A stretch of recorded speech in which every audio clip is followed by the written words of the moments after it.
¿Quién ha escuchado hablar de cambio climático? Todos. ¿Qué es cambio climático?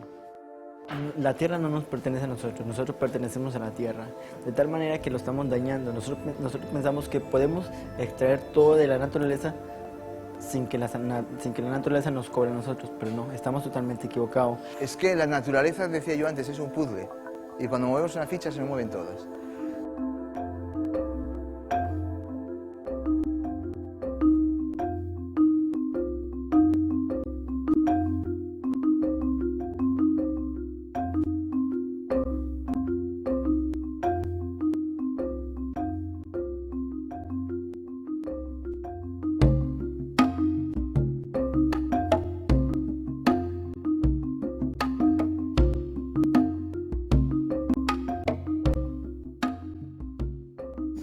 La cuenca del Río Fríos es el lugar idóneo donde poder hacer estudios, es un sitio muy bueno donde poder evaluar la incidencia del cambio climático, al ser precisamente una cuenca hidrográfica. Y para ello la herramienta que nosotros utilizamos para analizar estos cambios son los insectos. ¿Qué está ocurriendo? Aquí había antes selva más continua, bosque más continuo, se ha fragmentado, se ha aislado, hay campos de piña, hay potreros, han surgido campos de arroz donde no los había.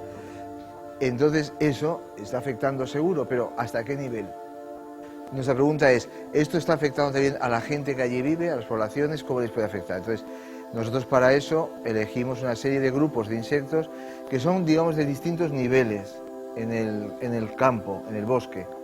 Unos viven ligados al suelo y reciclan materia orgánica en el suelo, madera, materia muerta que va cayendo. Otros están, como nos contaba María en un momento esta mañana, en las bromelias, ahí en el agua y están viviendo a otros niveles. Otros están comiendo madera bien muerta o bien incluso sobre los árboles ya más o menos viejos. Entonces, es decir, estamos a distintos niveles del bosque, entonces nosotros vamos a utilizar esos insectos como nuestra herramienta, como el termómetro que decía esta mañana. Este es el termómetro que nos va a decir si hay fiebre. Entonces, si hay unos insectos o no, nos estará diciendo que algo está ocurriendo. Muchas veces queremos eliminar todo el bosque para poner grandes plantaciones, porque nos parece que eso nos va a rendir económicamente mucho. Pero a lo mejor cuando analizamos el bosque, nos encontramos con que el bosque, cuando del grande al pequeño, hemos reducido más del 50% los animales que viven en el bosque. Y esos animales que viven en el bosque tienen una función importante. Reciclan materia orgánica, enriquecen el suelo. Ese suelo que una vez cortado el bosque se puede cultivar es porque antes había bosque. Y los animales han estado revolviendo la basura, revolviendo la materia orgánica, incorporando abono orgánico al suelo. Cuando eso lo eliminamos y plantamos un monocultivo, al poco tiempo el cultivo se lo ha comido todo. Y ya no hay animales que estén reciclando ni echando materia orgánica. Entonces, esos impactos dañando poblaciones de insectos, al final terminan dañando los polinizadores, por ejemplo, que son los necesarios para producir frutas, producir semillas, para que cualquier especie se pueda reproducir. Y hasta ahora no habíamos visto la necesidad, o sea, no le habíamos valorado a una abejita, ¿no? Porque la vemos como una abejita, pero ya poco a poco se empieza a entender, la gente empieza a entender que sin esa abejita hay plantas que no dan. Ya aquí, por ejemplo, el maracuyá lo están polinizando a mano, porque ya los plaguicidas eliminaron a los polinizadores. Esto son las larvas de los escarabajos, ¿eh? La fase de la larva es la fase que deshace la madera. Entonces, los escarabajos viven en la selva, pero la parte más importante que no vemos generalmente son estas larvas. Estas larvas son los que van destruyendo madera y comiendo la madera podrida. Y entonces, cuando desaparecen, nos están indicando que en el bosque algo le está pasando. Cuando no encontramos o hay especies que han cambiado de estas, entonces nos está indicando que el bosque, diríamos, está enfermo, y si está enfermo tenemos que saber por qué. En el agua de las bromelias, el agua que se acumula de la humedad y de la lluvia del bosque húmedo, sirve de medio de desarrollo para muchos grupos de insectos. Y el que yo estudio en concreto es unos dípteros que cuando son larvas, aquí hemos encontrado dos ahora, se desarrollan alimentándose del agua de las bromelias, de la materia orgánica que se acumula en el agua de las bromelias.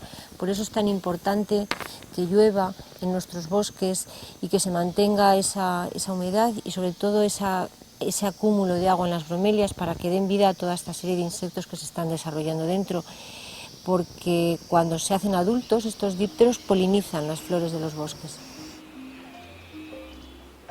Entre más pequeño es un parche, entre más aislado está, más biodiversidad se pierde.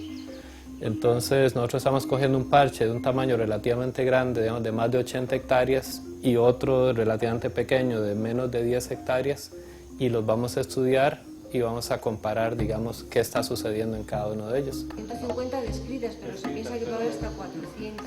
Los pobladores de la cuenca del Río Frío van a tener un registro bastante completo de las especies de animales y vegetales que tienen. Partiendo de ese conocimiento, que es básico y que es esencial, podremos seguir avanzando en estudios pues un poquito más concretos, como el que nos trae a nosotros, que es ver cómo la fragmentación de los bosques, realizadas por distintos motivos, por motivos agrícolas, como pueda ser la plantación de la piña, o por hacer potreros, o por, en fin, tradicionalmente por muchos motivos, pues puede estar repercutiendo negativamente en la biodiversidad. Es algo que parece obvio, que parece fácil de entender, que cuanto a la vez que el bosque se va haciendo más pequeño, a medida que el bosque se va haciendo más pequeño, va a haber menos biodiversidad, pero lo que queremos es cuantificarla para poder dar herramientas después, y cuando ellos, por la razón que sea, tienen que proceder a hacer una tala, o al revés, o quieran empezar a suplantar las zonas que hay ahora baldías o en cultivos, irlas sustituyendo poco a poco por árboles, saberles decir con qué especies vegetales deben de hacerlo, hasta qué tamaño debe de tener ese parche, para poder mantener un poquito de equilibrio entre lo que son sus necesidades vitales de desarrollo y a la vez no agredir a la naturaleza. Esa información que sale del proyecto nos puede permitir a nosotros dialogar con autoridades del gobierno, por ejemplo, sobre temas ligados al impacto del cambio climático y en general sobre la perspectiva mayor de desarrollo en la que estamos interesados. Que lo que está pasando en nuestros cantones es real, no es mentira, no es que una persona lo inventó, es real y está sucediéndonos. Entonces, más bien, ojalá en esa investigación pueda participar gente local, organizaciones, jóvenes, para que ellos también sepan la información, tengan el conocimiento y ese conocimiento se quede acá en la zona.